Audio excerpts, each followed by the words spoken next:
Don't tell people what you know. The average person, they have no idea what's going on between them and the real world. The more control they have over money digitally, electrically, the easier it is to do that. It's the greatest fraud that's been perpetrated on mankind this century. What do you tell people to do with their money, how to be aware of money, and how is money used in a similar way as a psychological tool? Money doesn't really exist, it's a theory. What are those guys doing? If you look at how the world's been acquired, it's been done by a banking scam where you lend people money that doesn't exist. We call it credit. Why don't we learn about money in school? Because the government doesn't let us teach that subject. This is why you're fucking poor. We're all outside jumping around doing as they tell us. You know, you should save money. Okay, I'll save money. You should buy stocks. Okay, I'll buy stocks. You should put some money in bonds. Okay, I'll buy. We've been through a process of banks lending credit, figures on a screen, greatly in excess of what they have as assets, called fractional reserve lending. And when they can't pay it back, because often the banks have taken actions that have crashed the economy, like in 2008, the banks then get all the things they've lent money on, the real wealth of the world. And what's happened in this process of lending credit, getting the real resources when they can't pay back the credit, has sucked the wealth of the world, the real wealth of the world, into the hands of a very, very few people, and left out there most of the rest of the population with something called money. And money only buys anything because we take it seriously. You know, if it's just a piece of paper, and this is the point, it's meant not even to be a piece of paper, it's meant to be purely electronic. And so we have this fresh air money that is worth something because the buyer and the seller believe in it, and only because of that. And the real wealth of the world has been sucked into the hands of a very few people by lending this scam called credit. Another interesting thing about this money situation is when you go to a bank and you say borrow £50,000, they'll type into your account £50,000 in credit. Where's the credit come from? Here. But you're not paying back £50,000. You're paying back £50,000 plus interest.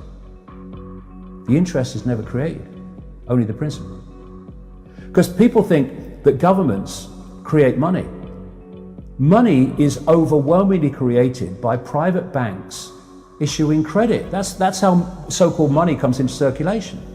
So what this means is creating credit for the principal but not the interest, is that at no point is there ever enough money, credit or otherwise, in circulation to pay back all the debt and all the interest on the debt outstanding.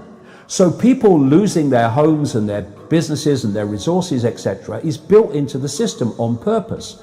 Now, when there's an expansion of the money supply, an expansion of money in circulation, Peter paying Paul, that seems, you know, to hide it to an extent. But once you squeeze the money supply, you take money out of circulation, it becomes obvious that there's nothing like enough money in circulation to pay back all the debt.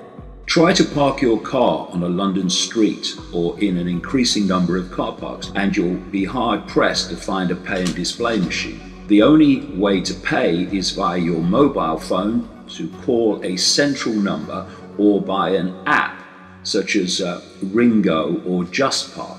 Some shops, such as the healthy eating chain Toast, are even starting to refuse cash. They're only interested in customers who pay by card. The cashless economy is being forced on us, the writer says, by stealth, as electronic payment increasingly becomes the only option.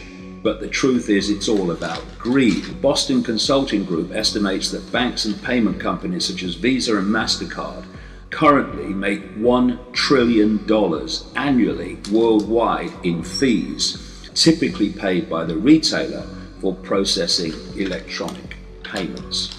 For no other reason that there simply is not enough money for everyone to pay back the debt. So what do the banks do? Ooh, we'll have that. And this has been going on for centuries, and they've hijacked the real wealth of the world by doing this.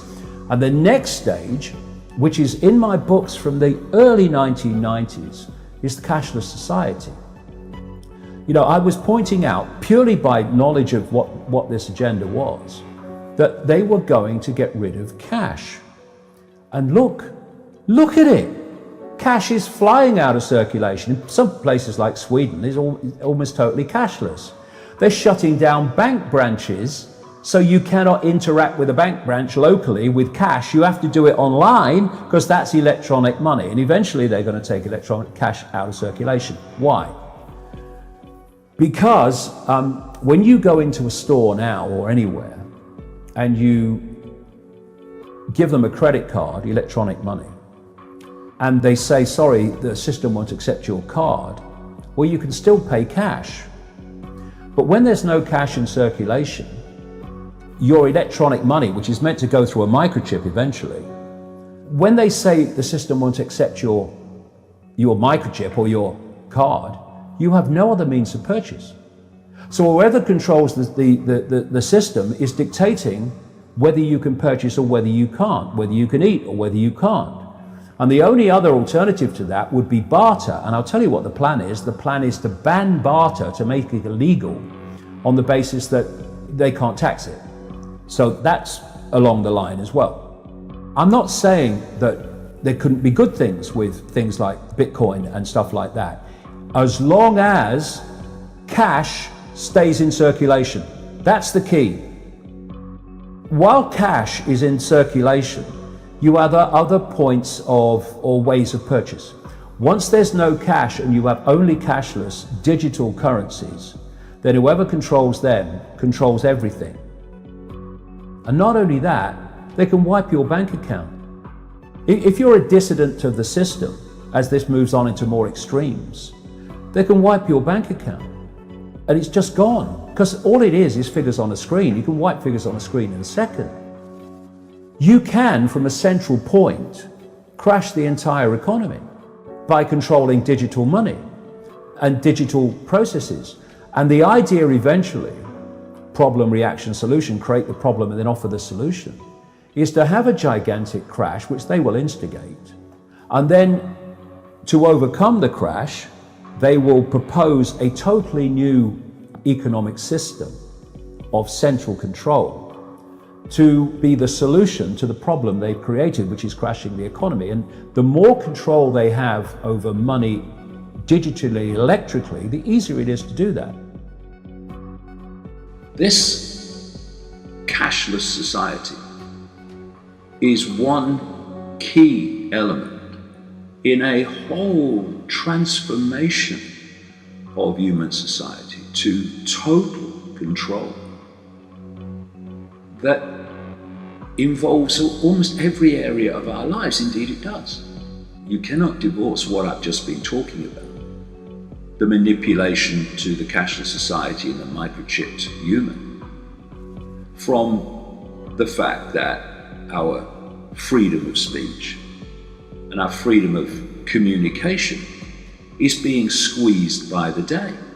And Google, YouTube, owned by Google, Facebook, Twitter, who are increasingly openly, blatantly using algorithms to filter out information that the system doesn't want people to see. But we are in the midst now of a plan that's been going on for so long, way back beyond what people could even imagine possible, that is now breaking the surface where more and more people can see it. And yet still, you have the mainstream media, you have mainstream society that just can't see what is there, for goodness sake. Maybe what appeared to be crazy was actually true. And daily we are seeing that is the case. It really is beyond the time for humanity to wake up to the world they live in.